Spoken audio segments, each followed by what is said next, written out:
going on. Thank you so much. Feel like $1 million. Shout out TMZ, you up?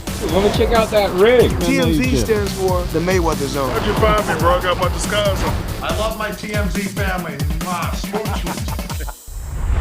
Welcome to TMZ Sports. Babcock here. Tom Brady is clapping back at all of the people who have been criticizing him, who have been complaining about the fact that he is a top Fox broadcaster while also being a owner of the Las Vegas Raiders. Of course, this all kind of culminated a couple of weeks ago, 2 weeks ago, when Tom Brady on that Monday Night Football game was sitting in the booth right there with the offensive coaches for the Raiders. And a lot of people said, this just isn't fair. He should not be able to meet with other coaches, get insight from other teams, and then also coach the team that he owns. Well, Lucas, again, first time we are hearing from Tom Brady, who, if you thought he was going to back down, nah, it's not happening. Yeah.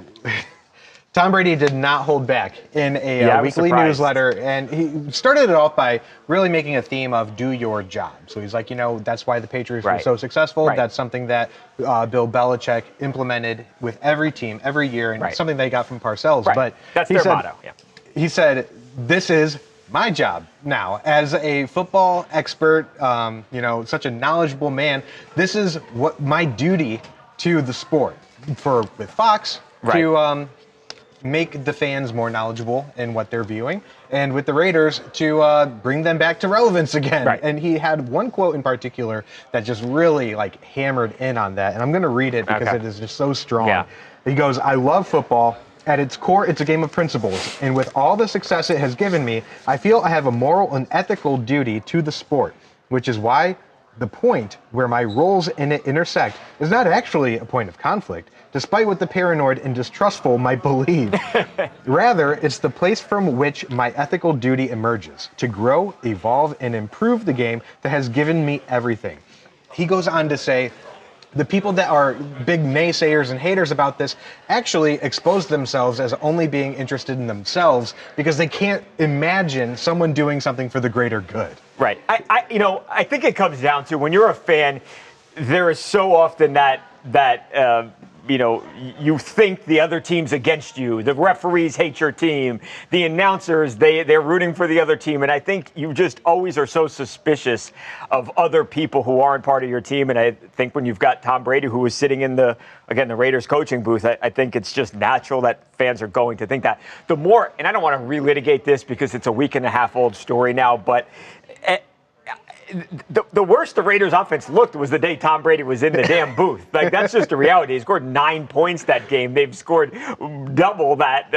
What I wrote down here. They scored 24 points last weekend against Washington, and then they scored 20 week 1. So the worst that the offense was when Tom Brady was there. So I don't know, the AFC West, the whole AFC would rather him be there in that booth. The bottom line is it's very clear that he is not stepping back. He is not saying, I'm going to choose one or the other, either owner or broadcaster. Tom Brady is going to continue to do both, and I think the NFL wants him to continue to do both. The NFL, it's football it's a nameless and a faceless game in so many instances, and he is one of those guys that has transcended the sport. He is a gigantic global superstar, and they want him part of the game even after he retires. Terry Bradshaw, somebody that we recently ran into in New York City, and with this discussion still raging about whether it's right, wrong, out of bounds or not, we had to ask the 4-time Super Bowl winner. Here's Terry. Tom Brady's role as a TV analyst and Raiders minority owner, some are saying it might be a conflict of interest. With your expertise, I wanted to know. That is between Tom, Fox, and the NFL. I mean, it is, I suppose, different than anything we've ever seen, but I don't have a problem with it. So there it is, Mojo. I mean, Terry says that he has no problem with it. I don't think Terry Bradshaw is a guy, and granted, they do both work for Fox. I don't think Terry's a guy that would, take a pass on criticizing Brady if he thought that all the other teams were getting cheated here.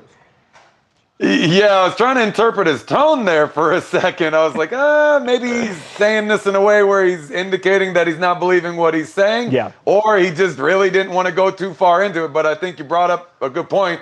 They're on the same side here, so it doesn't really make sense to go after him. Look, as far as Tom Brady goes, he knows what he signed up for. He knew this was coming eventually. Yeah. So did the NFL, so did the Raiders, so did all parties involved, and no one has done anything to stop this. No one has cited anything precise that he has done wrong here. So he's going to continue to do what he does. I said this the other day. I mean, you're telling me that Tom Brady, who is Tom Brady, is going to have some sort of advantage from sitting in that seat that he couldn't devise from just watching the game himself? This guy is the GOAT for a reason. I mean, look at how many Super Bowl championships he won. He didn't win those by accident. No.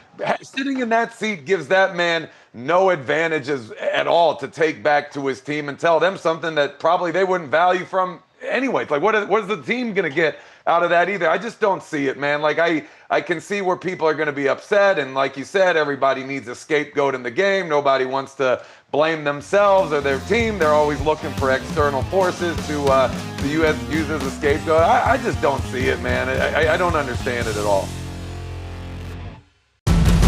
Like it or not, Jordan Hudson is one of the most popular, one of the most talked about people in all of college sports. And, well, she may have a new business venture on the horizon here. According to some legal filings we've obtained in the state of Massachusetts, Jordan Hudson has created an LLC called Spring Street Seafood Company. Okay. And on initial glance, you would think Starting a restaurant? Yeah, you would relate to her family business, right? Her father used to be a fisherman, or her family used to be fishermen. Yeah. But no, if you look in the documents, they state the purpose of the business is to create a written and audio-visual project, aka a book / movie or TV, about a project titled Razor Ophidion's Version, and Ophidion's Version is in parentheses. So this document seems to suggest that she is in the process of creating a book or a television show surrounding whatever Razor Ophidion's Version means. Okay. Right. I have no idea clue, what you're right? talking about. Well, Ophidian. I'm just pretending like I know what you're saying. Relates to snakes. Okay. It's a word commonly related to snakes. It comes from a Greek. I don't know. I'm a journalist. I'm not an English teacher or whatever. But it stems from that. And we know that over the last few weeks, if not few months, if not few years, she has embraced the snake debate, similarly to the way Taylor Swift did when she was quarreling with all of her haters and Kim Kardashian and all that stuff. You could tell that she really looks up to Taylor Swift. She's using Easter eggs in a similar fashion. So I don't know what that means.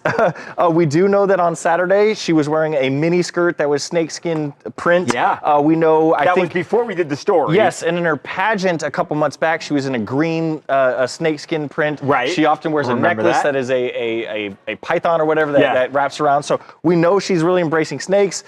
We think it's in the fashion that Taylor Swift is, in the revenge mold. But outside of that, we don't know. But again, this suggests that there's a book / TV show / movie coming about Jordan Hudson and snakes. I like it. I know she is so polarizing, and either you like awesome or you hate her. She is using the fame that this relationship has brought to her. On the relationship, if they're happy, who cares? I can't get worked up about the age difference. I don't care. As long as she doesn't care, he doesn't care, and she knows what she wants to do. She clearly has got some ideas here, and she's running with it. She's not just sitting back and like, hey, let's go along for the ride. She's got things that she wants to do, and obviously she's working towards making them happen. Up next, was he playing the saxophone with the Ravens marching band, or was it just an act? Jason Kelce answers that very question when TMZ Sports returns right after this.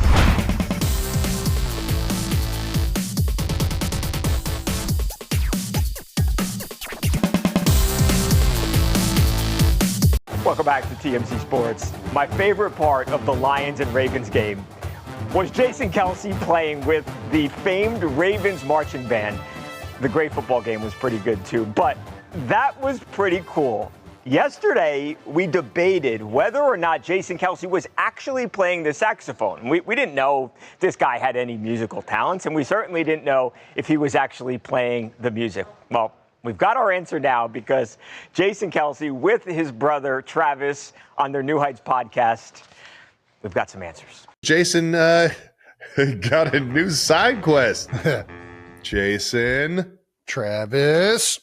Are you working on your saxophone skills? It was the first time I played in a long time. It was Dude, I thought you crushed it. Well, and this is how I know you crushed it, because I didn't hear yours. Yeah, no, that's why it was good. And as long as you don't, either you were faking it or you were sounding good enough to where it didn't sound like a middle school orchestra where there was like that one out of tune. Oh, I was definitely doing it. I was definitely doing it. You just couldn't hear it because it wasn't a loud enough instrument on its own. And I picked up the sax that morning and I was like, all right, I got to see if I can play this thing. I haven't played this thing in forever. And the last time I tried, I just like couldn't even make a sound at like this music store. I was like so bad.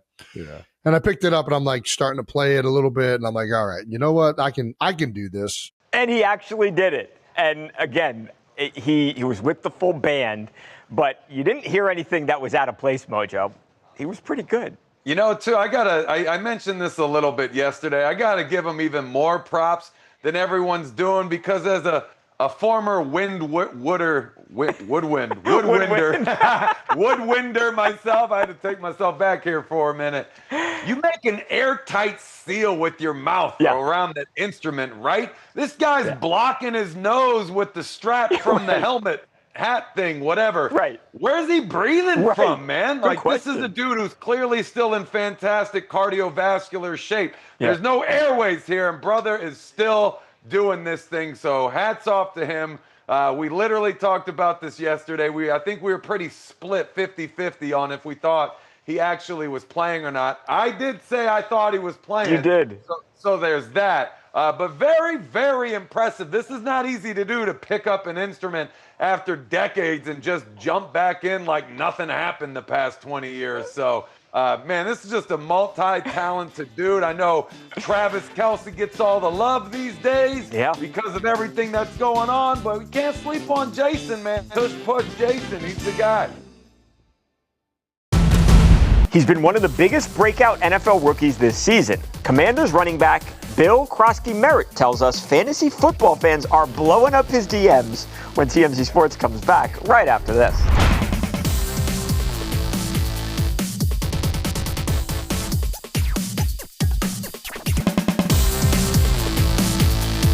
Welcome back to TMZ Sports. Babcock here. If you're not aware, every single day we are now live streaming at 4 p.m. Eastern, 1 p.m. Pacific, right here from the TMZ newsroom as we tape the TMZ Sports TV show. Now, yesterday, not on the show, while we were streaming, we had a chance to talk to a guy he's a 7th round draft pick, but he has had a really nice start to his NFL career. I'm talking about Bill Croskey-Merritt. He's had 3 good games where he's scoring touchdowns, guys rushing for a lot of yards, and he has really been a fantasy sleeper that has really helped a lot of fantasy football players. When we had a chance to talk to him yesterday on the live stream, we asked him, are you getting hit up by a lot of fans who play fantasy football? Here's Bill. A lot of people fantasy-wise, if they hadn't scooped you up before, they've been doing that now, Bill. Do you pay attention to that stuff? Do fantasy owners hit you up? Do they ask you for advice? Hey, should I start? Should I play you? Should I roster you? You hear from the fantasy owners every day? Do they really? Every day, all day. DMs? That's all. Yeah, DMs, like they go crazy over that fantasy stuff. Like I'm just not learning about it, but like every day in my DM, like they going crazy. For sure. As a fantasy owner of the K-pop Sea Demon Hunters, I actually drafted you, but I don't know. I have Kamara and I have Judkins. Plead your case as to why I should be starting you this weekend. I mean, I really can't speak on that, but you just gotta do what you feel is best, So you heard Lucas there. He listed his 3 running backs. I am going to let you know what he ultimately chooses. Have you made up? Yeah, I mean, I love Bill. Like, you're not going thanks for with coming him? on. No, I'm not. But yeah. Look, if that team is not great right now anyway, so I could use all the help I can get. I wish I could fit him in there somewhere, but it's actually a league where I don't have a flex. Yeah. It's just receiver or tight end. Okay.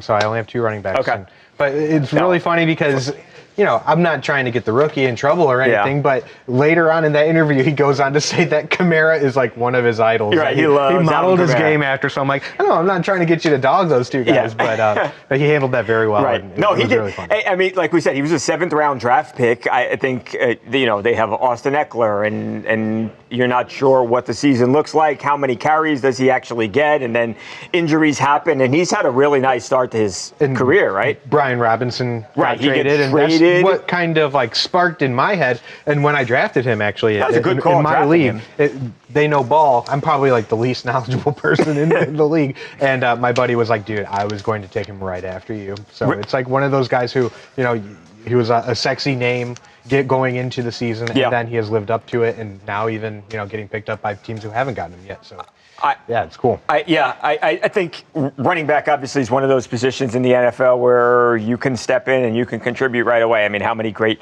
running backs have had awesome rookie seasons? That's a position where you can come in and have an immediate impact.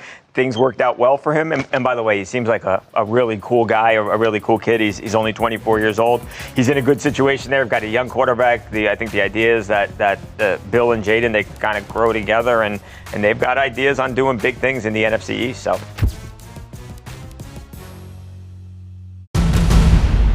Matthew Stafford's wife savagely makes a vasectomy joke about her own husband. Hear what Kelly Stafford had to say next on TMZ Sports.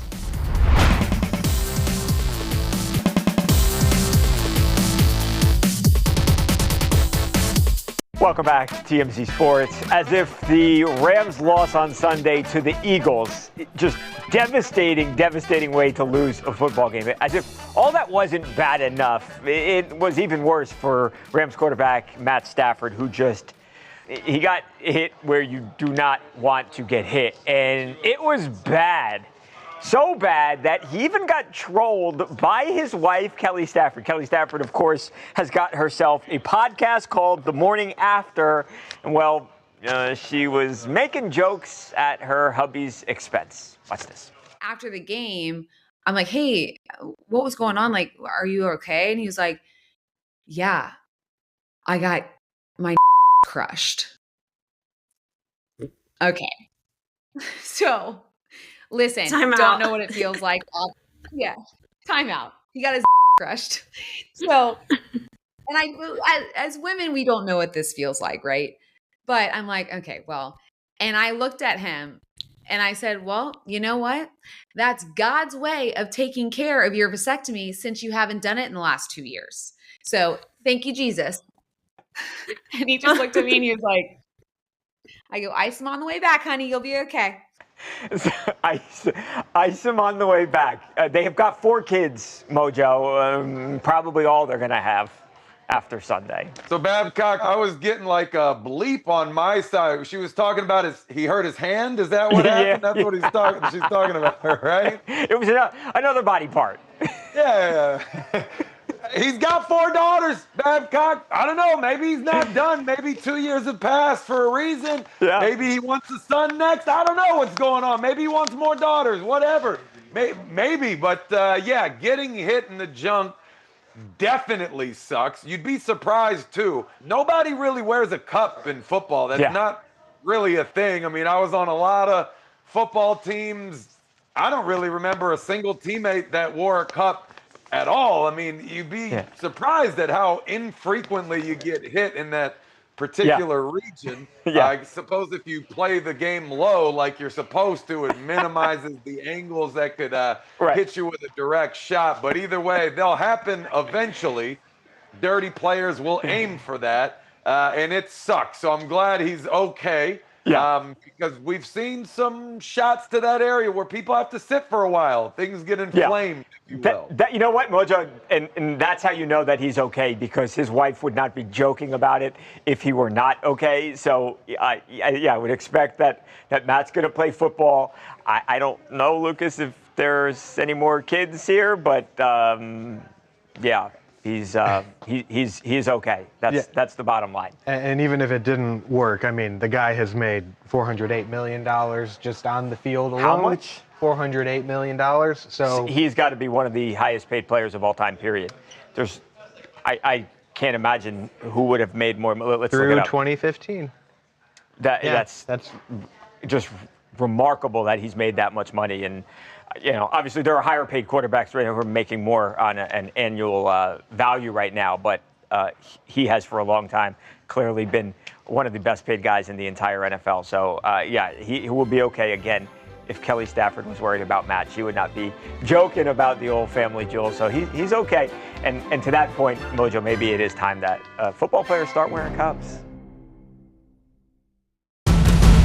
All right, we are just about out of time. But before we go, and I've not seen this, so I don't even know what this is, Mojo, I've been asked to ask you to caption this photo. Tell us what is happening here, Mojo. Here's your caption and here's your hashtag. It's truth, Babcock. I'm a man of my word, unlike that phony Ed. This is a man that was really in the band, that played multiple instruments, all the clarinets, all the saxophones, and the drums, did it in band, in marching band, was first team all chair, all district. So I know what I'm talking about when we're breaking down this Jason Kelsey saxophone question. Again, Ed is a fraud. That man that he called yesterday isn't even his dad. He hired him before the segment. That is your proof. Hashtag truth. He was a paid actor. That guy was not Mr. Lewis. Mojo, I don't see an instrument. I know.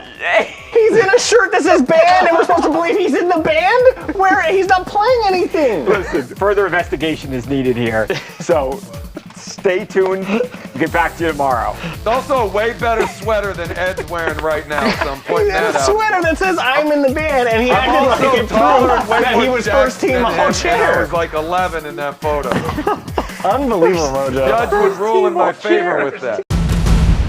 I'm a lawyer.